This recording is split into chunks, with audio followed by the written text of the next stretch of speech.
Guys, so കുറച്ച് dresses ഇന്ന് കണ്ടാലോ. ഫസ്റ്റ് തന്നെ ഒരു എയർലൈൻ ഡ്രസ്സാട്ടോ. ഇതിൻ്റെ ഫ്രണ്ടിൽ കുറേ ബട്ടൺസ് ഉണ്ട്, നമുക്ക് ഓപ്പൺ ചെയ്യാനും പറ്റും. അതുപോലെ വി നെക്കാണ് വരുന്നത്. നെക്സ്റ്റ് വണ് ഒരു ടീഷർട്ടാണ്. ഇത് കുറച്ച് ലെങ്തിയാണ്, അതേപോലെ കുറച്ച് ഓവർ സൈസ്ഡും ആണ് കേട്ടോ.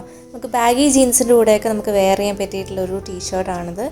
നെക്സ്റ്റ് വൺ ഒരു ലെങ്തി ആയിട്ടുള്ള ഫ്രോക്കാണ്. ഇത് ശരിക്കും പറഞ്ഞൊരു കോപ്പർ ബ്ലൂ കളറാട്ടോ. നെക്സ്റ്റ് വൺ ഞാനൊരു സ്വെറ്ററാണ് വാങ്ങിയിട്ടുണ്ടായിരുന്നത്. അപ്പം ഇതെന്ന് വെച്ച് കഴിഞ്ഞാൽ നല്ല സോഫ്റ്റ് ആയിട്ടുള്ള സ്വെറ്ററാണ്. സിപ്പ് ഉണ്ട്, നമുക്ക് ഊരിയിട്ട്, അതായത് സിപ്പ് ഊരിയിട്ട് രണ്ടുപോലെ ഓപ്പൺ ആയിട്ട് ഇടാം, അല്ലെങ്കിൽ നമുക്ക് കംപ്ലീറ്റ്ലി ഒരു കവേർഡപ്പ് ആയിട്ടും ഇടാം കേട്ടോ. നെക്സ്റ്റ് വൺ ഇതും ഒരു ഓവർ സൈസ്ഡ് ആയിട്ടുള്ള ടോപ്പാണ്. ഇത് പക്ഷേ നമുക്ക് നോക്കുവാണെങ്കിൽ ഒരു പോളിസ്റ്റർ ടൈപ്പ് മെറ്റീരിയലാണ് വരുന്നത്. ലൂസായിട്ടുള്ള സ്ലീവ്സ് ആണ് ആൻഡ് ഫ്ലോറൽ ഡിസൈനുമാണ് വരുന്നത്. നല്ല ഡീപ്പായിട്ടുള്ള വീനക്കായിരുന്നു കേട്ടോ.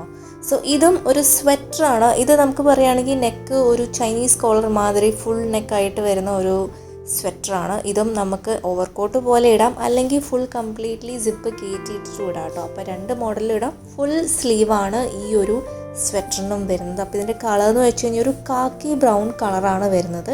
അപ്പോൾ ഇപ്പോൾ ഇത്രയും കാണിച്ചാൽ ഏത് ഡ്രസ്സാണ് നിങ്ങൾക്ക് ഇഷ്ടമായി നിങ്ങൾ കമൻറ്റ് സെക്ഷനിൽ പറയാൻ മറക്കരുത്. വീഡിയോ ഇഷ്ടമെങ്കിൽ ലൈക്ക് ചെയ്യാൻ മറക്കരുത്, ഷെയർ ചെയ്യാൻ മറക്കരുത്. ആദ്യമായിട്ടാണ് ചാനലിലേക്ക് ഉണ്ടെങ്കിൽ സബ്സ്ക്രൈബ് ചെയ്യാനും മറക്കരുത്.